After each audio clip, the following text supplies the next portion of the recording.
Jadi 150 M? Bisa aja. Aku bangun pagi-pagi, kita ketemu satu koin namanya Trump. Jadi Donald Trump, Presiden Amerika Serikat itu ada bikin meme coin. Nama tickernya itu Trump. Dan kita dapet itu harganya bawah banget. Paling bawah, satu Indonesia paling bawah. Dan ini berhasil 150x ke atas. Jadi itu dalam 3 hari. Ya misal kalau ya kita taruh 1 juta jadi 150 gitu. Dan baik banget orang yang berubah hidup ya. Iya, yang naruh saya ya segitu. Jadi 150 M? Bisa aja. Dan itu ada lah beberapa orang, ada yang ngasihin $700.000, ada yang ngasihin berapa, ada gitu. Mereka enter 1% dari portfolio mereka, itu duitnya udah double kan. Dan ya kita nggak minta, aku nggak pernah minta teman-teman buat all in gitu ya.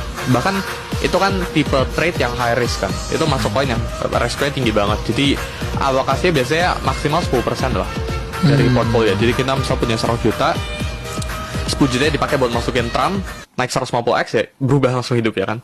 Jadi 150 M? Bisa aja.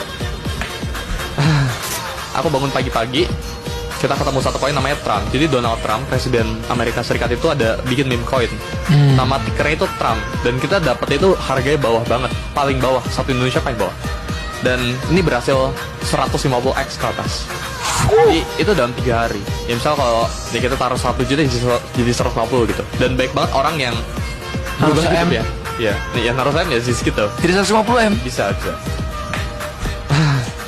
Dan itu ada lah beberapa orang, ada yang ngasihin $700.000, ada yang ngasihin berapa, ada gitu. Mereka enter 1% dari portfolio mereka, itu duitnya udah double kan.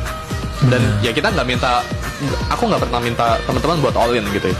Bahkan itu kan tipe trade yang high risk kan. Itu masuk poin yang resikonya tinggi banget. Jadi alokasinya biasanya maksimal 10% lah dari portfolio. Jadi kita misal punya 100 juta, 10 juta dipakai buat masukin Trump, naik 150x ya, berubah langsung hidup ya kan.